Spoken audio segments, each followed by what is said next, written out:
Hi all, welcome to the 17th episode of Business Line's Trending Commodity Picks.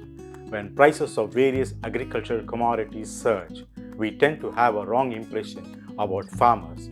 A recent Reserve Bank of India paper on food inflation lays bare how much farmers earn from the price we pay for agricultural produce at retail outlets. Before we go to what it says, let's tell you an interesting fact.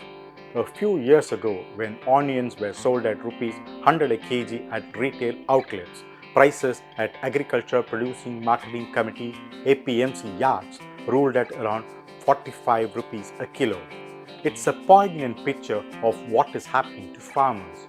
However, experts say this is because of the volatility premium that some traders charge. In North India, for example, farmers are at the mercy of arhatyas or commission agents. This is because these agents provide them with finance, something that our banking system has failed to fulfill.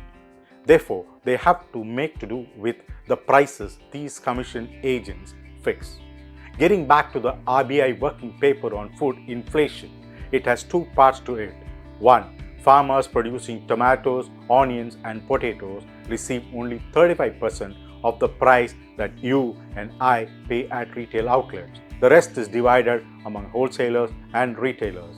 However, growers of pulses are better off as they realize 65 to 75% of the retail price. This is due to the efficient supply chain and calibrated import policy of the government. The RBI paper on food inflation says about 75% of the consumer's money spent on gram or chana, for example, goes back to farmers. The share is about 70% for moong or green gram and 65% for urad or black gram or black mat pea. The RBI paper calls for marketing reforms, storage solutions and enhancing processing capacity. Other key issues suggested are raising yields through higher research and development investments in developing climate-resistant varieties and innovative cultivation techniques.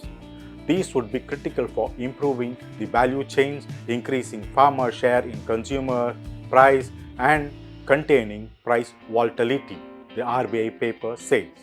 The paper has been authored by noted agri-economist Ashok Gulati, who is also the distinguished professor at the Indian Council for Research on International Economic Relations. The paper said onions, tomatoes and potatoes exhibit significant volatility in prices due to short seasonal crop cycles, perishability and regional concentration of production. Besides, the crops are sensitive to evolving weather conditions. The paper blames inefficient marketing systems and the lack of well-integrated value chains for the farmers' problem. Surprisingly, data from the US Department of Agriculture show that US farmers receive less than 40% of the prices realized for vegetables and fruits. A few years ago, MCX carried out a study on the wheat's journey from the farm to the fork. It found out that wheat changed at least 17 hands before it reached the end consumer.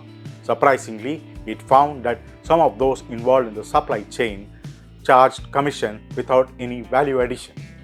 The government is making various efforts to shorten the supply chain. The agricultural reforms introduced in 2021 was one such effort. Unfortunately, the government had to repeal the law. However, the government is formulating other plans to ensure that farmers get more than what they earn now, while ensuring we are not burdened by these changes. But do you know a peculiar feature of the natural rubber market? Growers realize at least 95% of the prices that buyers pay for natural rubber. Probably the government will have to take a leaf out of this. Thank you all for tuning in. Until we meet in our next episode on yet another interesting topics. Bye all.